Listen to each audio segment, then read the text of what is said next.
Yeah.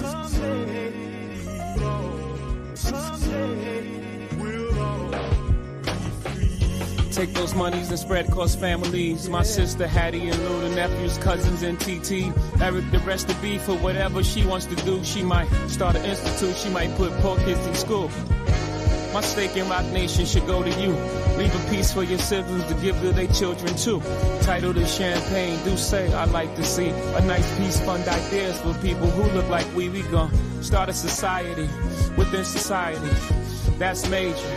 It's like the Negro League. There was a time America wouldn't let us ball. Those times are now back. It's now called Afrotech. Generational wealth, that's the key. My parents ain't have shit, so that shift started with me. My mom took her money, she bought me bonds. That was the sweetest thing of all time.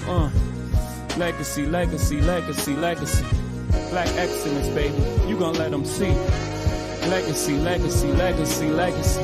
Black excellency, baby, let them see. I remember like listening to Wu-Tang, and they say, your seed, marry his seed, marry my seed. That's how we keep Carter money all in the family. You see my father, son of a preacher man, whose daughter couldn't escape the reach of the preacher's hand. That charge of energy set all the Carters back. It took all these years to get to zero. In fact, I hated religion, cause here was this Christian, he was preaching on Sundays versus how he was living Monday. Someday I forgive him, cause strangely our division led to multiple religion I studied. Muslim, Buddhists, and Christians, and I was running from him, but he was giving me wisdom. See how the universe works? It takes my hurt and help me find more of myself. It's gift and the curse. That's called the Red Queen's race. You run this hard just to stay in place. Keep up the pace, baby, keep up the pace. You run this hard just to stay in place. Legacy, legacy, legacy, legacy. Black excellence, you gon' let them see. Legacy, legacy, legacy, legacy. Black excellency, baby, let them see.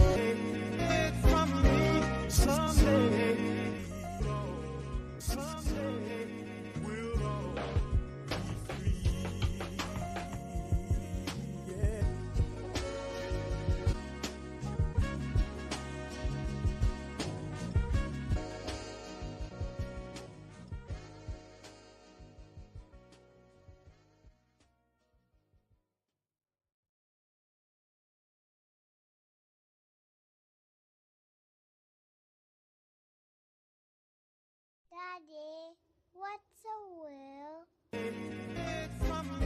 Yeah.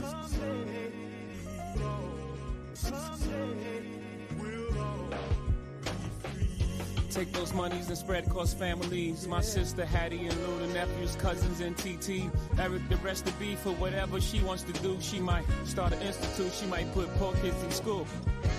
My stake in Rock Nation should go to you. Leave a piece for your siblings to give to their children too. Title to Champagne, do say I like to see a nice piece, fund ideas for people who look like we gon' start a society within society. That's major. It's like the Negro League. There was a time America wouldn't let us ball. Those times are now back. It's now called Afrotech. Generational wealth, that's the key. My parents ain't have shit, so that shift started with me. My mom took her money, she bought me bonds. That was the sweetest thing of all time. Legacy, legacy, legacy, legacy. Black excellence, baby, you gon' let them see. Legacy, legacy, legacy, legacy. Black excellency, baby, let them see. I remember like listening to Wu-Tang, and they say, your seed, marry his seed, marry my seed. That's how we keep Carter money all in the family. You see my father, son of a preacher man, whose daughter couldn't escape the reach of the preacher's hand. That charge of energy set all the Carters back.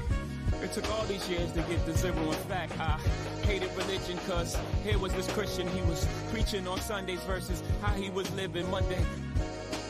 Someday I forgive him, cause strangely our division led to multiple religion I studied. Muslim, Buddhists, and Christians, and I was running from him, but he was giving me wisdom. See how the universe works? It takes my hurt and help me find more of myself. It's gift and the curse. That's called the Red Queen's race. You run this hard just to stay in place. Keep up the pace, baby, keep up the pace. You run this hard just to stay in place.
I'm sorry. I think this mic was muted the whole time.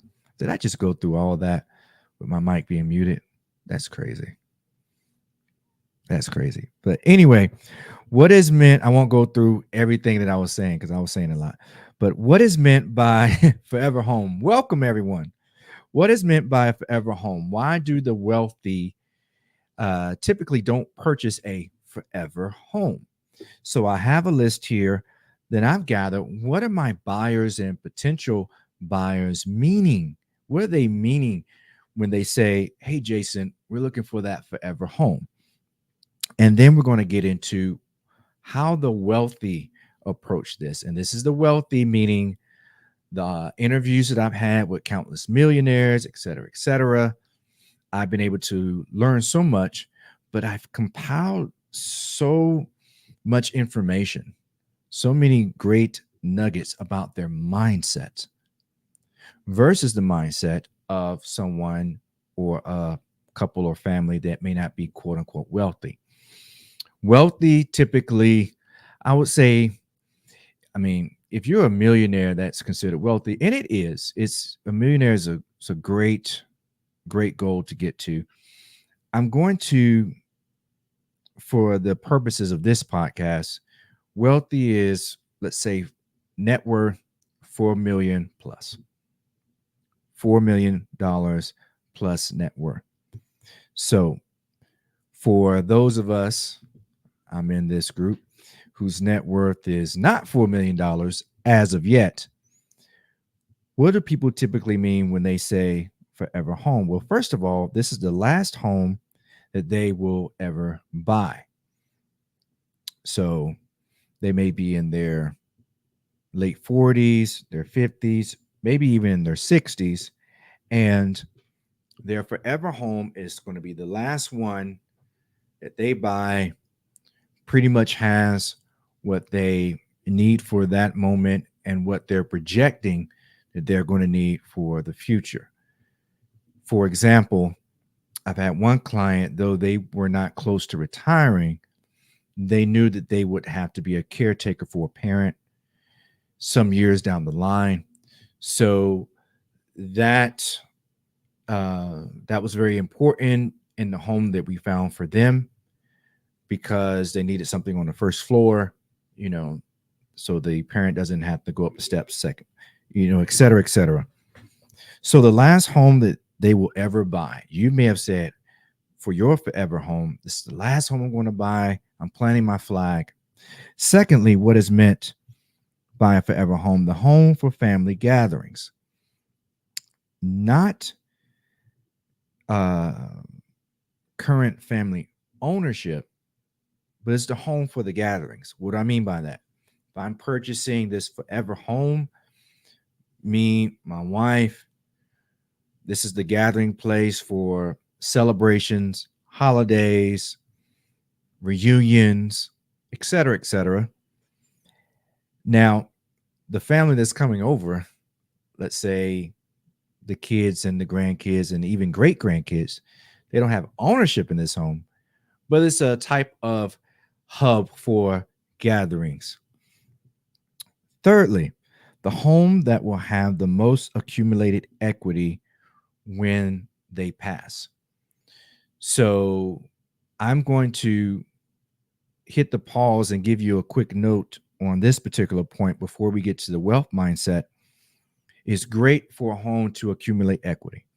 For most people, the largest purchase that they will ever make in their lifetime is going to be their primary residence, their home, especially their forever home. Now, the equity you want to continue to grow over time. We know this because other homes around it that are comparable to that home, they're selling for more, and that price continues to go up. Even with new construction, that price continues to go up over time. So that's great. I will do another podcast about the downfall of the equity. So, though it's accumulating, what you also have to consider is that the buying power of that equity is falling. What do I mean? It's great after 3 years. On average, you've accumulated $20,000 per year. So now you're sitting at $60,000 equity. That's great. That's some fast paced moving equity. And many of my clients, because they listened to me and bought where I told them to buy, have done that even more. Having said that, what $20,000 could have got you, let's say in 2021, can't get you that same thing in 2024. So you bought it in 2021. It's now 2024. Those 3 years have passed. It sounds good, 60 grand, but what can you buy with that? All right. So I'll save that, but I just wanted to plug that in as a talking point. I'll say that for the other podcast, The Downfall of Equity. Fourthly, what is meant when people searching for a forever home, the home that has everything I'll need and suits my future, which I kind of covered to begin with. That's not to say that, like the wealthy, hint, little insight, that the home is very customized. Not so much that, but it has let's say, the large enough kitchen, has the pool, has the number of bedrooms, bathrooms, etc. So it meets the criteria of where they know they can be comfortable and staying at for a long period of time. Very quickly, let me check the YouTube just to make sure the sound is good. Okay, so we're good on YouTube. And let's check Facebook.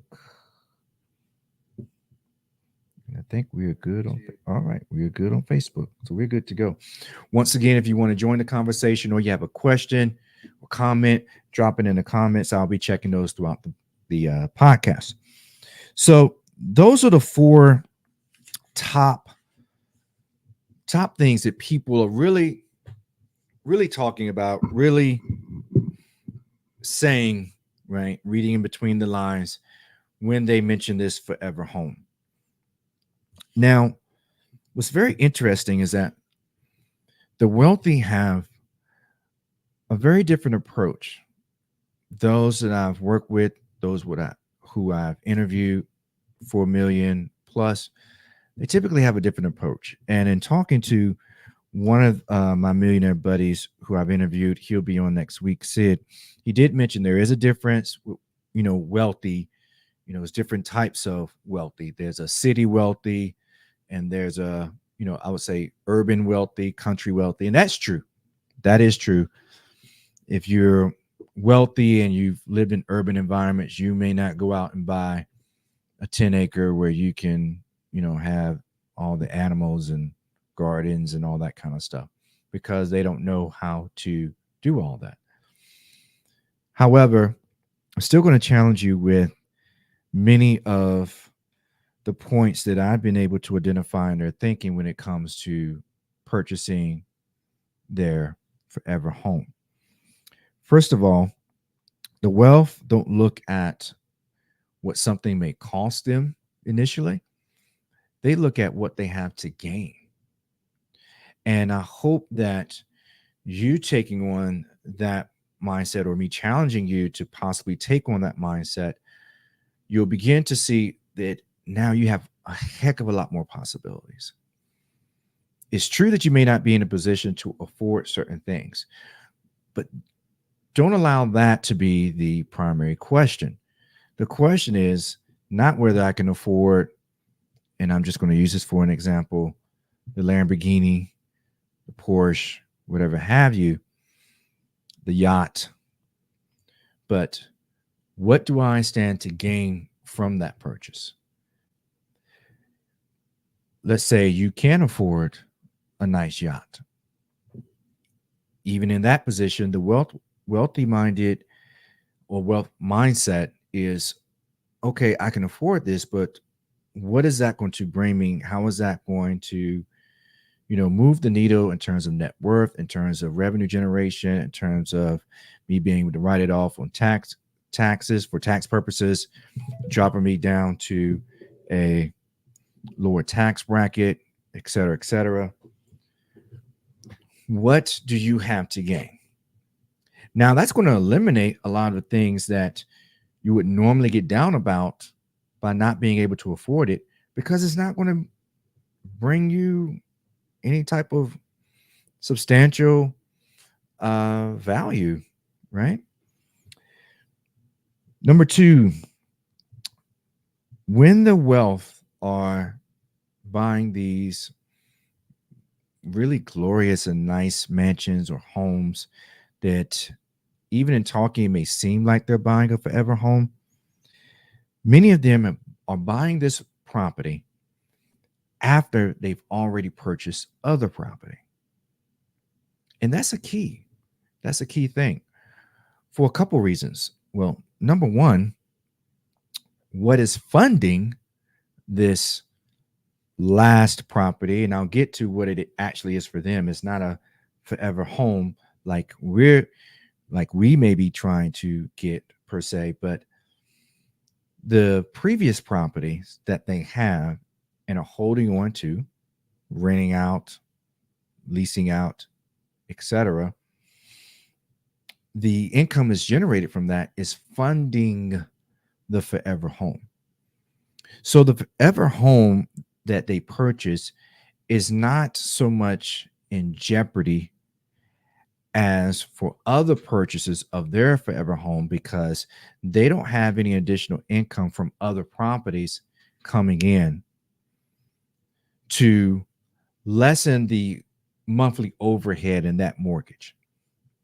Secondly, so many people buying the forever home without having those previous properties purchased, try saying that 10 times fast, means that if the forever home gets compromised for any reason, let's say they find themselves on financially hard times and they're in jeopardy of losing that forever home, they don't have other properties they can go and live in.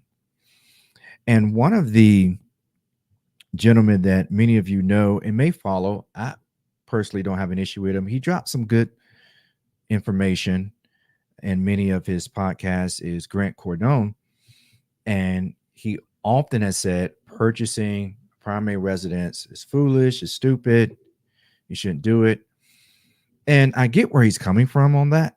However, in his portfolio, per his accounting of it, he has so many hundreds of units. Those can be single family homes, townhomes, condos, duplex, fourplex, apartment complexes. Okay. Well, you may not have a primary home, but you have, let's say, hundreds of units that you can go live in pretty much at any time. Not renewing the lease, that tenant moves out, and now you have all these places where you can live. So he may not have a primary home per se, but he owns, at least through his company, part of his portfolio, he has access to live in hundreds of homes, whether it's 1 bedroom to, I don't know, 7 bedroom. So that's a little caveat. You have to take things with a grain of salt. So the wealth mindset is they purchase property and or made investments, can be outside of real estate, that's funding this last home.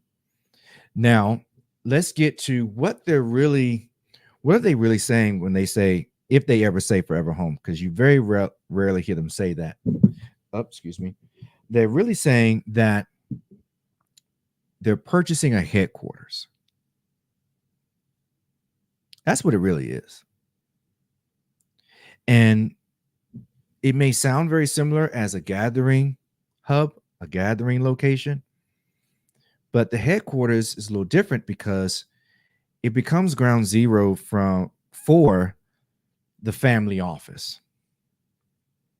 So business deals are coming out of this. The business of the family, this is where it's done, decisions are made, meetings are held, et cetera, et cetera. Not simply just a gathering spot for socializing. And that's great. I am not trying to discourage anyone from having a gathering spot for family. I wanted to in my later years where the grandkids and the great grandkids and aunts and uncles and cousins, nieces and nephews, and all that stuff can come. That's great. But for the wealthy, this is where the family office is. So they're coming into a place. Let's double back on one of my points. There's not just a gathering spot, meaning it's only owned by me. For many of the wealthy, the people that are coming to this have an ownership in that home. It could be via their trust, via a will that's been established that is already dictated the equity share that the legacy is going to have in the home, right? It can be also that the other individuals are on the deed. So a husband and wife buys a forever home. They close on the deal. They're paying the mortgage. They probably have other investments, potentially other real estate that's funding the overhead, the cost for that. Then they go back and do a quick claim deed where they add the legacy members onto that particular property.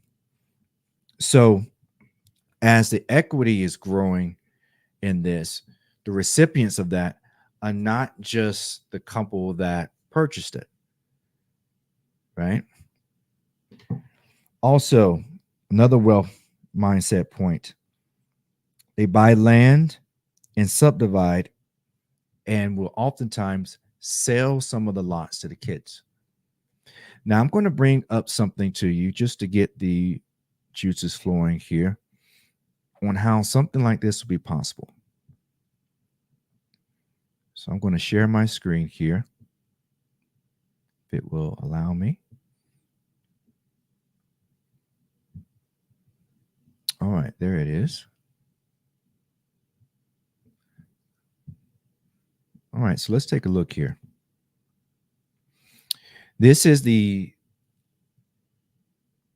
results that I did in planning for this particular podcast. And I will go back to show you the criteria that I put in. So let's say you have a big family.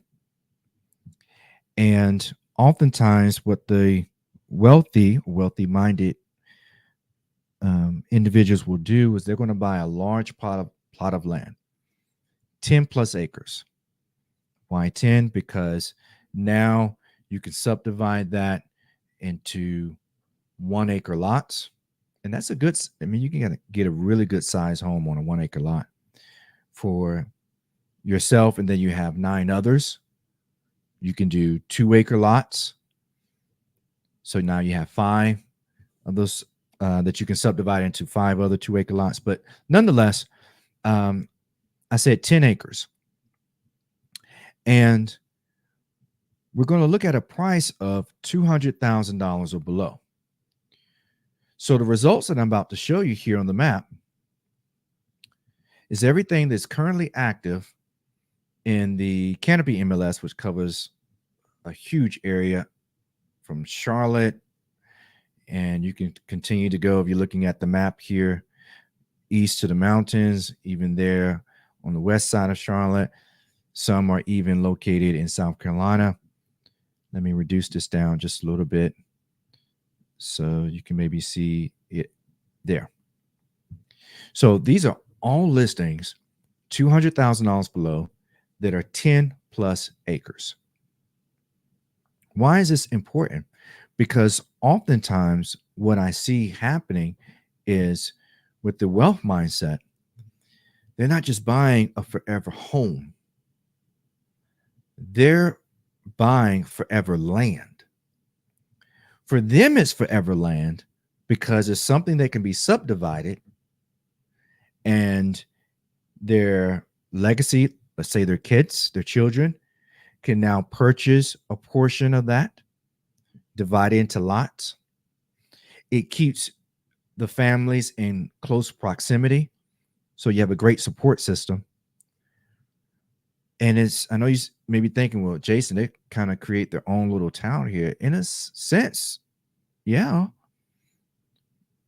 And so many times when I hear people say forever home, for those of us 4 million, less than $4 million in net worth, we're just talking about a particular house on a particular lot. We can't subdivide it. We can't increase the utility of it. Right. But the wealth mindset is no, we're going to create a whole kind of commune. And I've spoken with several wealthy people on this. One in particular, she's a flight attendant. Her husband, of course, has a very good paying job, and they own something like 100 acres.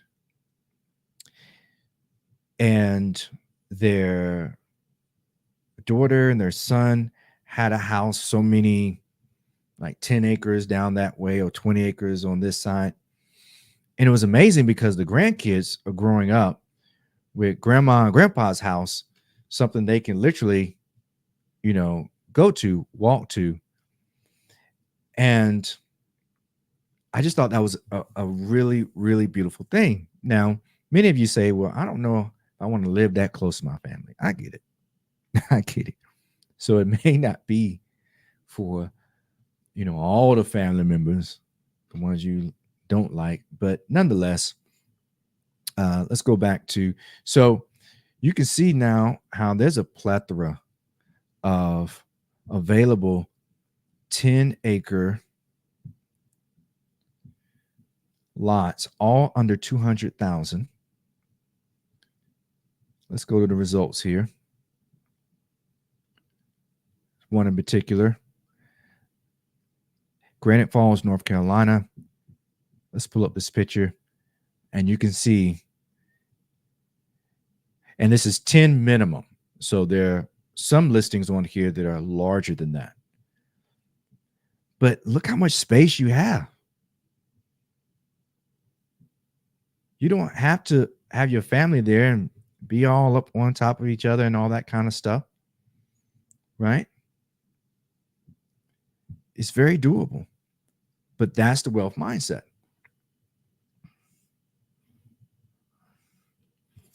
Now, what that's going to, let me start my sharing here. So what's that's going to allow the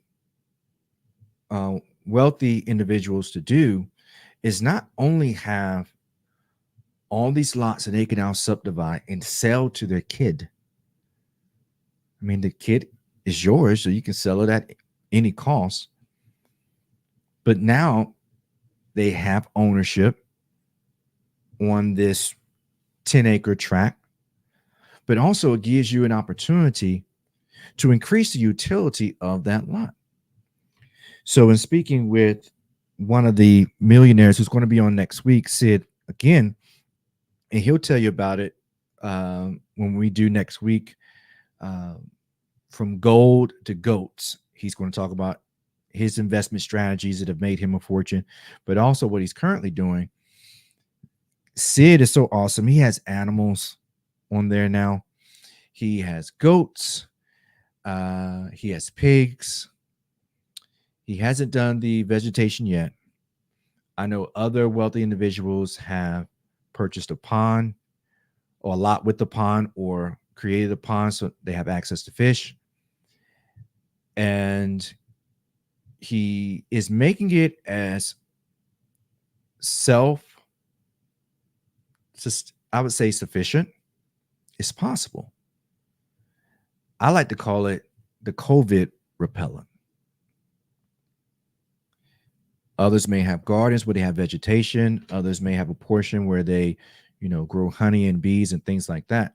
But one of the things Sid is doing is now he has chickens, pigs, goats that he can purchase and now sell to the surrounding, people in surrounding communities.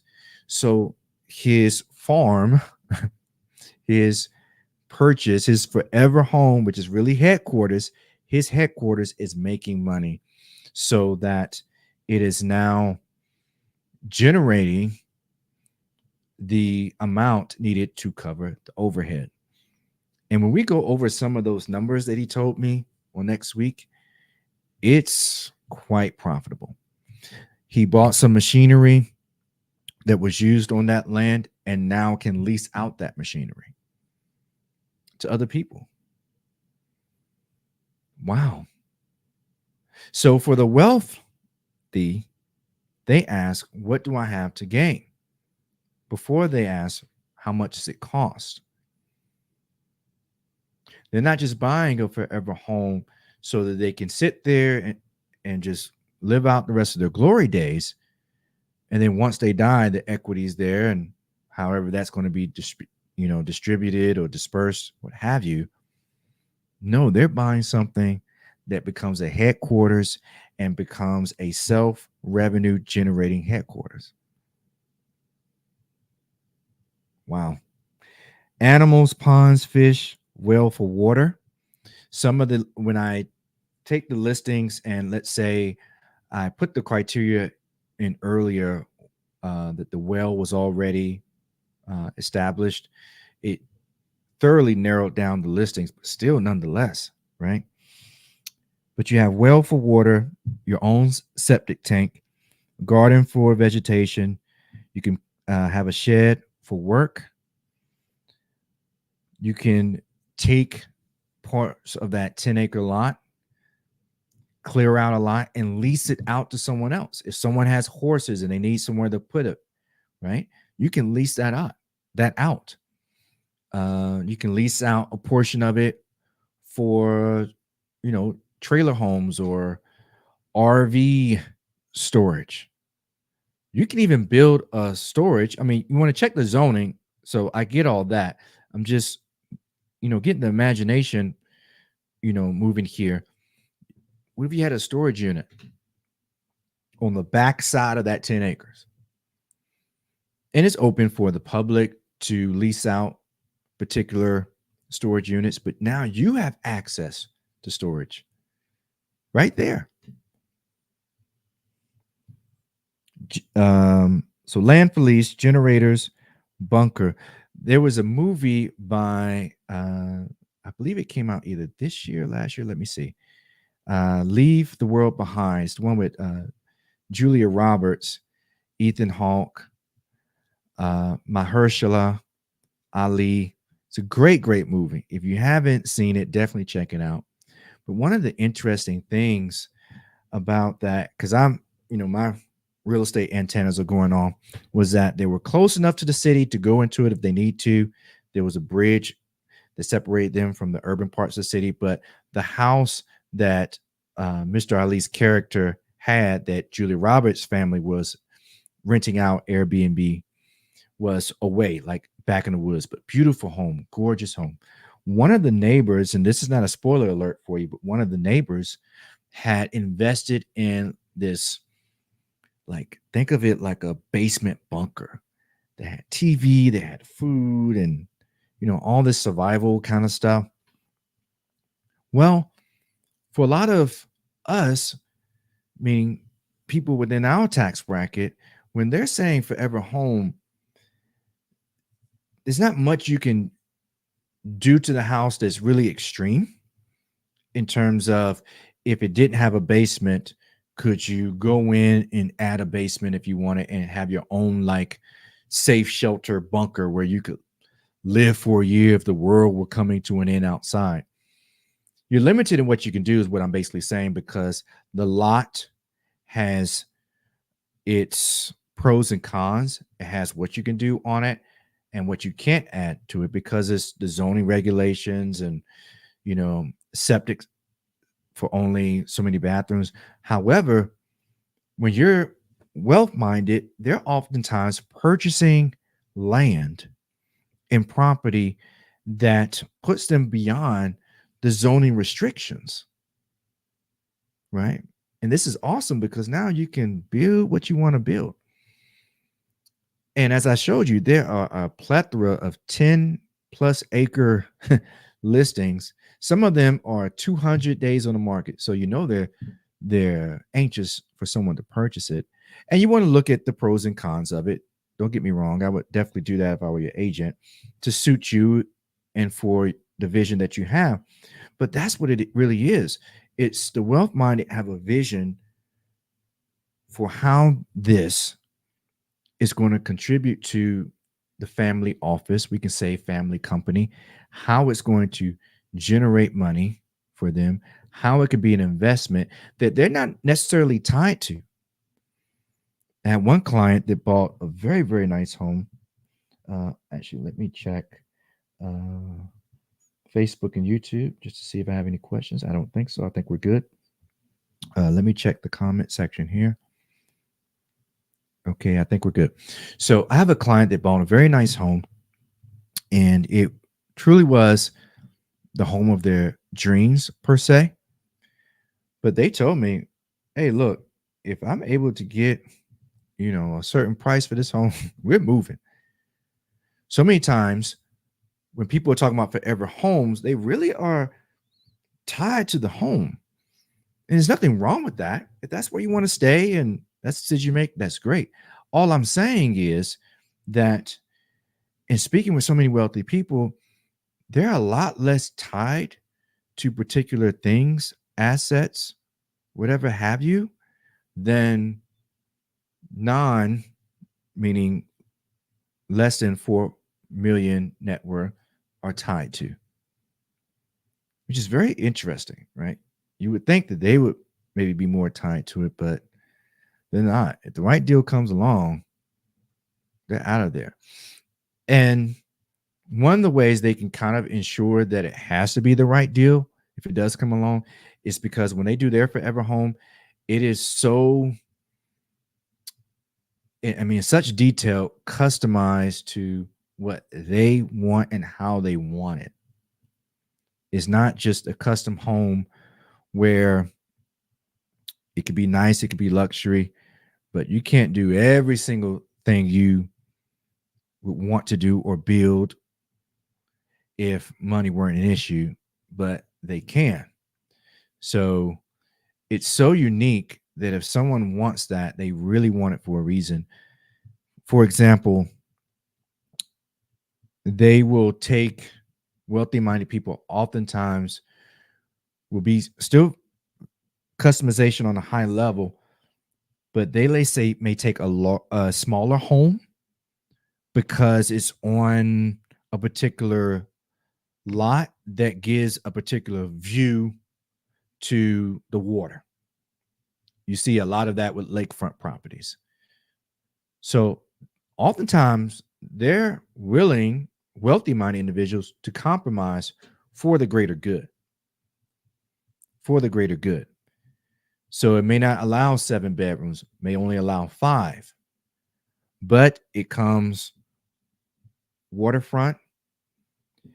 It has a dock there that allows for, let's say, additional boats, and they can create a walkway from that goes on the side of the property down to the boats, and now you have a boat rental.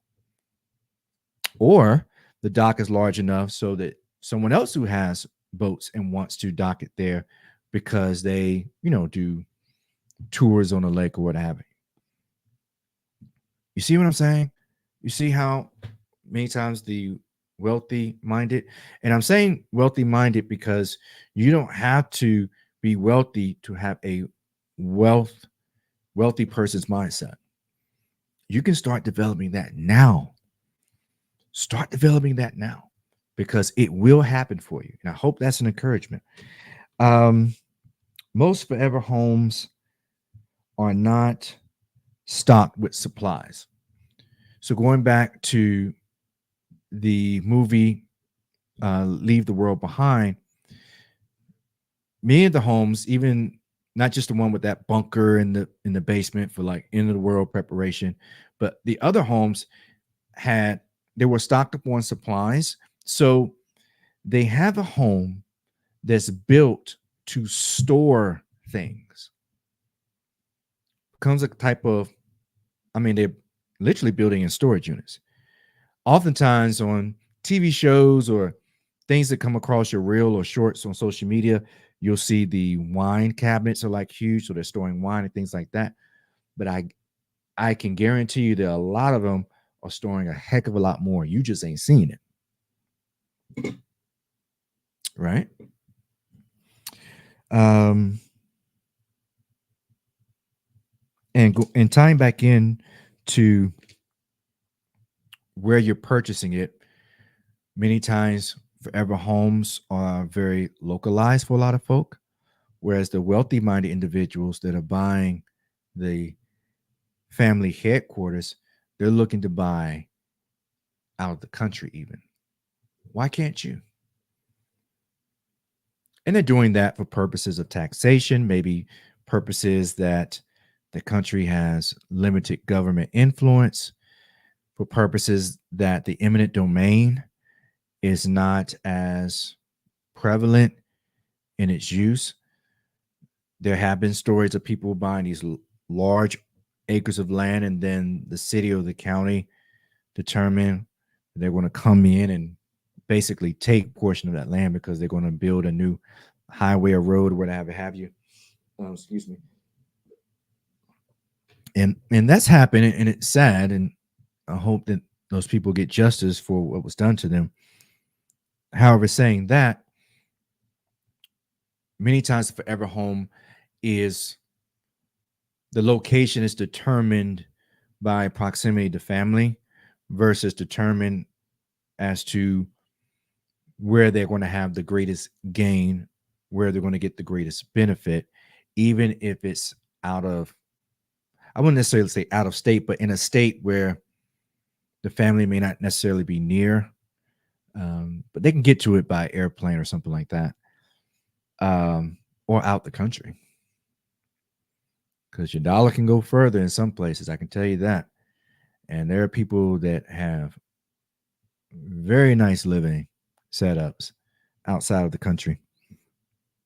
Let's double back on what wealthy people do. They don't buy forever homes, they're buying headquarters. It looks like a forever home from outside in, but this thing is meant to be a great deal. It's meant to generate revenue. It's meant to be something that whose utility can be increased. They also sell to their children prior to their deaths, or it goes into a trust. So let's say for those wanting the forever home, do they ever make that a part of a trust? Right? So that when they pass, not only does that property stay within the family, but it stays in the family in a very organized way that's already been predetermined with the will. A lot of wealthy minded individuals, they have a will that is current, that is correct, and that is sure enough solid. How many athletes, entertainers have we heard of passing and their will was nowhere to be found, or it had a lot of holes in it, right? Many of the wealthy minded individuals set up what's called family offices. Read a great book, What Would the Rockefellers Do, talks about that, and they literally have an office. I mean, it's amazing. How is that different from buying the forever home? Because the forever home is now attached to the trust, the equity that's accumulating in that, because the home's going to stay, is not going to be sold, but that equity now gets put into a larger pot where it can be pulled upon it to fund other things for your great grandchildren and you know their children. Yeah, I think that's the last note that I have. So hopefully this has been helpful. I think I've been going for about 40 minutes now. I don't want to make this too long and boring. And I'm working on getting things to be interesting for you in the content, but I hope this has been interesting and informative and valuable, and at least it challenges you. No matter what your net worth is, it could be a negative, whatever. Fine. But start learning, embracing, internalizing, and putting into action the wealth mindset, the mindset of wealthy people, because why not take on the mindset of those with the most options? Right. But I hope this has helped. I hope this has been a blessing to everyone. And we're going to leave it on that note. And when I may take this down because the first couple minutes I was like totally on mute. And it was like, it looks kind of funny. I know it does. But let's leave out on Jay-Z talking about legacy. Love y'all. Appreciate y'all. Please don't forget to subscribe to the channel. Follow me on Facebook, Instagram, YouTube, The Charlotte Agent. Subscribe, like the content. Send in your questions. Send in your ideas for topics that you know will be of value to you and to others. And I'll do it, man. I'll put it together. We're gonna make it happen. So much love to everyone. Y'all be good. Y'all be great. And do it this week. Make it happen. Much love. Peace.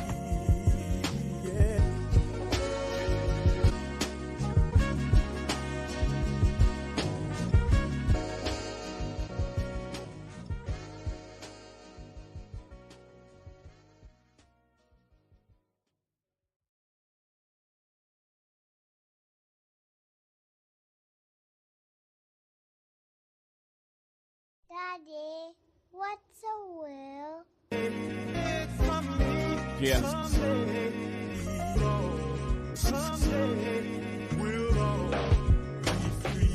Take those monies and spread across families. My sister Hattie and Lou, the nephews, cousins, and TT. Eric, the rest of B for whatever she wants to do. She might start an institute. She might put poor kids in school.